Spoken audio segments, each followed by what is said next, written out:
Bu tengsizlikni sizga soddaroq tushuntirish uchun tengsizlikni ikkiga ajratdim. Mana bu yerda mittagina x-chamiz bor. Bu quflanib qolgan. Yonidagi 8, 4 va 2 xalaqit beryapti buni chiqib ketishiga. Birinchi mana bu tengsizlikni mana bunday qilib dumaloqqa olib olaman. Keyin alohida yozib oldim. -6 kichik yoki teng 2x plus 8 bo'lingan 4. Endi bitta sirni aytaman. Mana buni tepasini shunday qo'lingiz bilan yopsangiz, xuddi tengga o'xshab qoladi. Agar bu teng bo'lganda edi, oddiy tenglama bo'lardi. Shuning uchun tengsizlikni ishlayotganda ham tenglamani qoidasi qanday bo'lsa, shunday davom etasiz.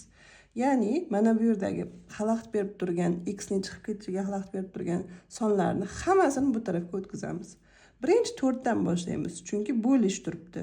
Bo'lishni teskarisi nima edi? Bo'lish ko'paytirishga aylanardi. Tengsizlikni yozib oldim takma-tak qilib. -6 bu bo'lish bu yoqqa ko'paytirish bo'lib o'tdi. Mana bu mezbon, mana bu mehmon bo'lib keldi. Ishorasini o'zgartirib. Bu yerda esa faqat 2x plus 8 qoldi. Endi mana bu tengsizlikni yana yozaman. Xuddi shunday bir xil qilib tushiryapman. Buni hisoblaganimda -24 bo'ladi. Keyingisi buni o'z holicha yozib qo'yaman. Endi mana bu yerdagi 8 dan qutulishim kerak.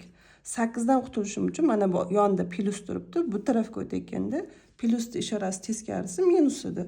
24 mezbon, 8 mezbon, mehmon. O'tdi bu yoqqa. Tengsizlikni yana yozdim. 2x o'z holicha qoldi. Endi mana bu taraf hisoblaganimizda 24 so'm qarzingiz bor edi, minus bo'lgani uchun yana 8 so'm qarz oldingiz. Shunda -32 so'm qarzingiz bo'ldi. Kichik yoki teng. Mana bu yerda x ni 2 qattiq quchoqlab olgan.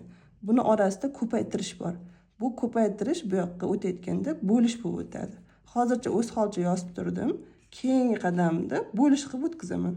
-32 mezbon, bu ko'paytirish bo'lish bo'lib o'tdi. Va mana bu yerda x yolg'iz qoldi va qutuldi. Endi faqatgina mana buni hisoblab qo'ysak bo'ldi. -16 kichik yoki teng x. Bu bir tarafi. Hali bu tarafi bor. Bu tarafdagi videoni keyingi videoda chiqaraman.